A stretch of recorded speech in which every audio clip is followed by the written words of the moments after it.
पानी। क्या? पानी या जल जो आपके जीवन के लिए बेस माना गया है, और उसका जो जीव द्रव्य में जो कोशिका के अंदर जो जीव द्रव्य है उसमें 80% से अधिक पानी है। कोशिका द्रव्य जो होती हैं, यानी कि जीव द्रव्य दो तरह की होती हैं, एक कोशिका द्रव्य बताए थे और एक केंद्रिका द्रव्य बताए थे। क्या बताए थे?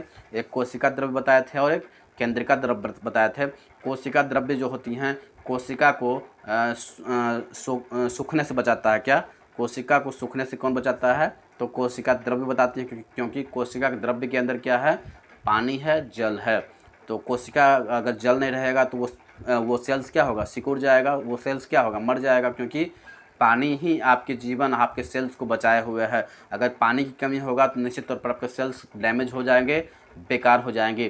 तो पानी आपके शरीर में बहुत अच्छा होना चाहिए। तो दिन भर में कम से कम अपने वेट के अकॉर्डिंग पानी पीजिए। अगर वेट आपका एवरेज 70 किलो है तो आप लगभग मेरे ख्याल से 6 से 7 लोटा पानी अवश्य पिएं, क्योंकि वो आपके आपके आपके जो पानी जो काम करता है वो आपके शरीर में काम कर सके। तो चलिए, कोशिका भित्ति उसके बाद बताए थे। सेल वॉल इंग्लिश में बोला जाती हैं।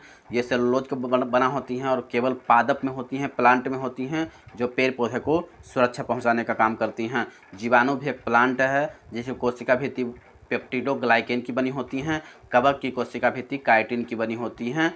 ये बता दिए थे। अब कोशिका झिल्ली बताए थे, जिसको इंग्लिश में सेल मेम्ब्रेन बोला जाती हैं। जंतु और पादप दोनों में होती हैं। कोशिका के अंदर जितने भी एलिमेंट आपको दिखाई पड़ रहा है सभी कोशिका झिल्ली के अंदर ही अवेलेबल है। कोशिका के अंदर बहुत सा पदार्थों की जाने की अनुमति नहीं है। क्यों नहीं है? क्योंकि ये अर्धपारगम्य होती हैं। अर्धपारगम्य का मतलब ही होती हैं कि कोशिका के अंदर बहुत चीज़ जाने की अनुमति नहीं है। ठीक है, तो ये इतना तक ही हम बता दिए थे। तो 3 पार्ट्स जो बताए थे, आपको कैसा लगा? अच्छा लगा तो चैनल को लाइक कर दीजिए, वीडियो को शेयर कर दीजिए, ताकि आपके जैसा बहुत से लोग होंगे जो इस चैनल से बिल्कुल ही फ़ायदेमंद साबित हो सकता है उनके लिए। तो निश्चित तौर पर चैनल को शेयर करें और ज़्यादा से ज़्यादा लोगों के बीच ये वीडियो को पहुंचाने का कार्य करें। चलिए, मैं नेक्स्ट आज का वीडियो बताने का प्रयास करता हूं। आज का जो टॉपिक है वो 3-4 बताएं, जैसा कि 3-4 मैं लेके चल रहा हूं, तो आज फिर 3-4 जो है फैक्ट बताने का प्रयास करता हूं। तो चलिए, आज मैं माइटोकॉन्ड्रिया की चर्चा करता हूं। माइटोकॉन्ड्रिया क्या होती हैं? माइटोकॉन्ड्रिया को इंग्लिश में माइटोकॉन्ड्रिया ही बोला जाती हैं, और हिंदी में इसको सूत्रकणिका के कहीं कहीं लिखा होता है। सूत्रकणिका। क्या? माइटोकॉन्ड्रिया को कहीं कहीं सूत्रकणिका लिखा जाता है। तो आप याद रखिएगा कि माइटोकॉन्ड्रिया को हिंदी में क्या बोला जाती हैं? सूत्रकणिका बोला जाती हैं। क्या बोला जाती हैं? सूत्रकणिका के नाम से जाना जाती है, क्योंकि बायोलॉजी है। यहाँ पर हिंदी आपको बहुत ही कॉम्प्लिकेटेड दिखेगा, तो हिंदी का नाम आपको याद रखना पड़ेगा, क्योंकि बायोलॉजी को अगर क्वेश्चन को सॉल्यूशन करना है तो आपको हिंदी और इंग्लिश दोनों आनी चाहिए। अगर हिंदी और इंग्लिश नहीं आएगा तो बायोलॉजी में आप क्वेश्चन नहीं कर पाओगे। तो निश्चित तौर पर बायोलॉजी का क्वेश्चन सॉल्यूशन करने के लिए आपको हिंदी और इंग्लिश दोनों आना बहुत ज़रूरी है। चीज़ों को समझना बहुत ज़रूरी है। अगर चीज़ आप नहीं समझेंगे तो आपको क्वेश्चन का हल नहीं हो पाएगा। तो आपको पता होना चाहिए, कॉन्सेप्ट क्लियर होते चलना चाहिए। साथ में नाम जो है, जो भी नाम है उसको याद रखना पड़ेगा, वो चाहे हिंदी में हो चाहे इंग्लिश में हो। अगर आप एक नंबर लिख जाना चाहते हैं तो आपको हिंदी और इंग्लिश दोनों आनी चाहिए, दोनों की समझने की शक्ति होनी चाहिए। तो चलिए, माइटोकॉन्ड्रिया जो सूत्रकणिका है उसको मैं समझाने का प्रयास करता हूं। तो सूत्रकणिका जो होती है, सबसे पहले इसको खोज किसने किया था? तो इसकी खोज जो है अल्टमैन, क्या? अल्टमैन नामक वैज्ञानिक ने किया था। ये क्या होती हैं? ये ऑक्सीशोषण होती हैं। क्या होती हैं? ऑक्सीशोषण। ऑक्सीशोषण का मतलब क्या होती हैं? कि ये ऑक्सीजन ग्रहण करता है। क्या करता है? ऑक्सीजन ग्रहण करता है। यहाँ पर क्रेब्स चक्र चलता है। क्या चलता है?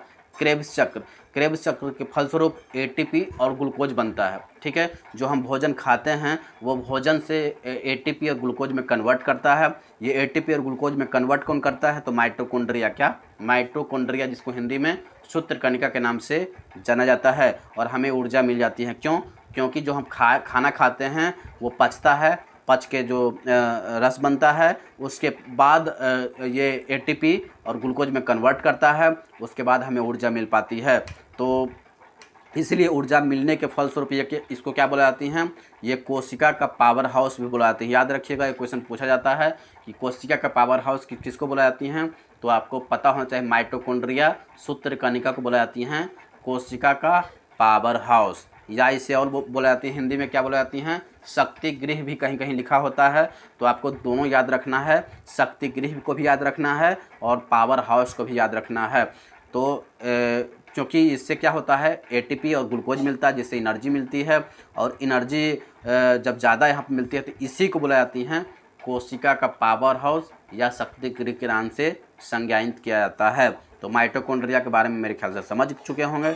माइटोकॉन्ड्रिया सूत्रकणिका होती हैं, अल्टमैन नामक वैज्ञानिक ने खोज किया था। ऑक्सी श्वसन होती हैं, यहाँ पर क्रेब्स चक्र चलता है जिसके फलस्वरूप एटीपी और ग्लूकोज बनते हैं।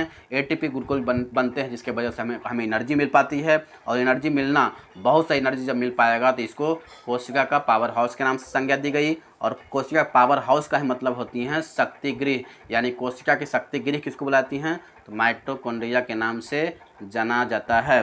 ठीक है, ये माइटोकॉन्ड्रिया है, सूत्रकणिका है। अच्छा लग रहा है वीडियो को लाइक करें, चैनल को सब्सक्राइब करें, ज़्यादा से ज़्यादा शेयर करें। चलिए नेक्स्ट मैं बताने का प्रयास करता हूँ, उसका नाम है अंतः प्रदत्त जालिका। क्या, अंतः प्रदत्त जालिका, इसको इंग्लिश में बोला जाती हैं एंडोप्लाज्मिक रेटिकुलम। क्या, एंडोप्लाज्मिक रेटिकुलम के नाम से जाना जाता है, यानी अंतः प्रदत्त जालिका। कितना कठिन हिंदी बताओ, कितना कठिन हिंदी है। जब ये हिंदी आपके सामने दिखेगा ना तो पता चलेगा कि क्वेश्चन छूट रहा है, जबकि ये कुछ भी नहीं है। इसका कॉन्सेप्ट बहुत ईजी है, जो अभी मैं ड्राइव करूँगा कॉन्सेप्ट इसका, तो आपको पता चल जाएगा कि इसका कॉन्सेप्ट क्या है। बहुत ही ईजी कॉन्सेप्ट है, लेकिन आप इसे क्वेश्चन सिर्फ हिंदी के वजह से आप छोड़ के आ सकते हो। तो निश्चित तौर पर हिंदी विथ इंग्लिश आपको करना पड़ेगा, आपको समझना पड़ेगा, तभी आप क्वेश्चन को हल कर पाओगे, क्वेश्चन को सॉल्यूशन दे पाओगे। चलिए, एंडोप्लाज्मिक रेटिकुलम जिसे शॉर्ट में ईआर बोला जाता है। क्या, कहीं कहीं आपको ईआर भी बोला जाएगा, ईआर भी लिखा जाता है। तो एंडोप्लाज्मिक रेटिकुलम जिसे अंतः प्रदत्त जालिका के नाम से जाना जाता है। इसका काम क्या होता है, तो काम समझ लीजिए। इसका काम होता है कोशिका के अंदर आंतरिक सहायता देना। क्या, कोशिका के अंदर आंतरिक सहायता देना। आप जरा सोचिए, यदि आंतरिक सहायता नहीं देगा, कंकाल अगर कोशिका के अंदर नहीं होगा तो कोशिका को चिपा दोगे तो चिप जाएगा। क्या, अगर कोशिका पूरे शरीर में है तो अगर आप कोशिका को चिपोगे, प्रेशर करोगे तो वो तो चिपक जाएगा ना पूरे में। कंकाल जो है वो आपको बचाए रखता है, उन सारे सेल्स को बचाए रखता है। जो अगर कंकाल ही ना हो तो देखिए, कोशिका शरीर के अंदर कंकाल है जो हमारे शरीर को रक्षा पहुंचा रहा है। उसी प्रकार सेल्स के अंदर भी ये सेल्स के अंदर भी तो होते हैं कंकाल। वो सेल्स के अंदर कंकाल जो होते हैं वो आपको सेल्स के डैमेज होने से बचाता है। तो सेल्स का डैमेज होने से बचाता कौन है, एंडोप्लाज्मिक रेटिकुलम, ईआर बोला जाती हैं। ये क्या करता है, सेल्स के अंदर कंकाल का काम करती हैं। ये चिपकने से बचाता है, डैमेज होने से बचाता है। तो आपको पता होना चाहिए, याद होना चाहिए। ये दो तरह की होती हैं। कितने तरह की होती हैं एंडोप्लाज्मिक रेटिकुलम, दो तरह की होती हैं। अब देखिए, अब प्रोटीन खाना खाते हैं हम, तो प्रोटीन का निर्माण भी करना ज़रूरी है। तो प्रोटीन निर्माण कहाँ होगा, वसा कहाँ निर्माण होगा, तो ये दोनों की चर्चा इसी में लिखा होता है। क्या, इसी में बताई जाती हैं, यानी कि एंडोप्लाज्मिक रेटिकुलम में ही वसा की चर्चा होती है और प्रोटीन की चर्चा होती है। यानी कि वसा कहाँ पर बनेगा, तो दो जगह होती हैं एंडोप्लाज्मिक रेटिकुलम में। क्या, एंडोप्लाज्मिक रेटिकुलम में दो भाग होते हैं, एक भाग स्मूथ होता है, दूसरे भाग रफ होता है। क्या होता है, एक भाग स्मूथ होता है, स्मूथ का मतलब चिकना होता है, और रफ का मतलब थोड़ा रुखरा होता है। क्या होता है, रुखरा। हिंदी में क्या बुलाती हैं, रुखरा, और इंग्लिश में रफ बोला जाती हैं। जबकि एक स्मूथ होता है, स्मूथ के मतलब क्या होता है, चिकना। क्या होता है, चिकना होती हैं। और स्मूथ में ही, क्या, स्मूथ ईआर में ही वसा का निर्माण होता है। आपको याद रखिएगा, क्वेश्चन भर भर के आएगा इससे। सेल्स से क्वेश्चन भर भर के आता है, लगभग 3 से 4 क्वेश्चन आपको पूछ देंगे। और आपको नहीं आएगा, क्यों नहीं आएगा, क्योंकि इसका नाम ही ऐसा है ना कि आपको याद ही नहीं रह पाएगा और क्वेश्चन को छोड़ के आ सकते हैं। तो आपको नाम याद रखना बहुत ज़रूरी है। तो स्मूथ ईआर में हम लोग वसा को निर्माण करते हैं, जबकि एक रफ वाले साइड है। क्या, एक रफ वाले साइड बताया, एक स्मूथ वाले साइड, एक रफ वाले साइड। तो स्मूथ वाले साइड में वसा बना, और स्मूथ जो रफ है, रफ साइड में प्रोटीन का निर्माण करता है। क्या करता है, प्रोटीन का निर्माण करता है। अतः जो क्या बोल सकते हैं, प्रोटीन का निर्माण की बात करेगा, आपसे ये क्वेश्चन करा जाएगा कि प्रोटीन का निर्माण कहाँ पर होता है, तो आपको पता होगा प्रोटीन का निर्माण स्मूथ ईआर में होती हैं, जिसे जहाँ पर राइबोसोम होता है। क्या, रफ जो ईआर है, रफ ईआर में ही राइबोसोम होती हैं। क्या होती हैं, रफ ईआर में ही राइबोसोम होता है, जहाँ पर प्रोटीन का निर्माण करा जाता है। तो राइबोसोम की भी चर्चा हो गया इसी में। जैसे राइबोसोम अलग है, कोशिका के भीतर है, परंतु राइबोसोम किसके अंदर है? स्मूथ यार के अंदर है, सॉरी एंडोप्लाज्मिक रेटिकुलम के अंदर है। चूँकि एंडोप्लाज्मिक रेटिकुलम के अंदर दो भाग होती हैं, एक स्मूथ यार होती हैं, एक रफ यार होती हैं। तो रफ के अंदर ही क्या, रफ के अंदर ही होती हैं राइट साइड जो होती हैं वो राइबोसोम होती हैं। वो राइबोसोम में ही प्रोटीन का निर्माण किया जाती हैं। जबकि राइबोसोम होता कहाँ है? तो राइबोसोम होती हैं एंडोप्लाज्मिक रेटिकुलम के राइट साइड होती हैं, जिसे रफ ईआर बोला जाती हैं। तो रफ ईआर के साइड में ही राइबोसोम होता है। समझ में आ गया होगा। तो राइबोसोम दो तरह के होते हैं। अब राइबोसोम भी दो तरह का हुआ, चूँकि राइबोसोम होता कहाँ पर है? तो अभी हम बताया कि राइबोसोम एंडोप्लाज्मिक रेटिकुलम के राइट साइड यानी कि रफ वाले साइड में जहाँ पर प्रोटीन बनता है वहीं पर राइबोसोम होती हैं। इसलिए राइबोसोम को बुलाती हैं प्रोटीन की फैक्ट्री। क्या बुलाती हैं? ये क्वेश्चन आपको बहुत जगह देखने को मिलेगा कि प्रोटीन की फैक्ट्री कहाँ किसको बोला जाती हैं। तो भैया याद रखेंगे कि प्रोटीन की फैक्ट्री जो है वो राइबोसोम को बोला जाती हैं। क्या? राइबोसोम को बोला जाती हैं। और ये क्वेश्चन ऐसे ही उठाकर दाग देगा, कह देगा कि राइबोसोम को क्या बोला जाती हैं, या रफ वाले एंडोप्लाज्मिक रेटिकुलम में किसका क्या होता है। तो आपको ये क्वेश्चन पता चल गया कि रफ एंडोप्लाज्मिक रेटिकुलम में राइबोसोम होती हैं। राइबोसोम का काम क्या होती हैं? प्रोटीन को बनाना, या प्रोटीन बनता कहाँ है? राइबोसोम में बनता है। इसलिए प्रोटीन की फैक्ट्री अगर पूछेगा कि प्रोटीन की फैक्ट्री किसे बोलते हैं, तो आपको पता होना चाहिए कि प्रोटीन की फैक्ट्री राइबोसोम को बोला जाती हैं। इसे याद रखना है। प्रोटीन राइबोसोम भी दो तरह की होती हैं, एक होती हैं 70S और एक होती हैं 80S। एस का मतलब सेडिमेंटेशन होती हैं, यानी सेडिमेंटेशन कोफिशिएंट होती हैं। ये एस का मतलब भी पूछ दिया जाता है कि 70S और 80S में जो एस है उसका मतलब क्या होती हैं। तो आपको पता होना चाहिए, इसे सेडिमेंटेशन कोफिशिएंट के नाम से जाना जाता है।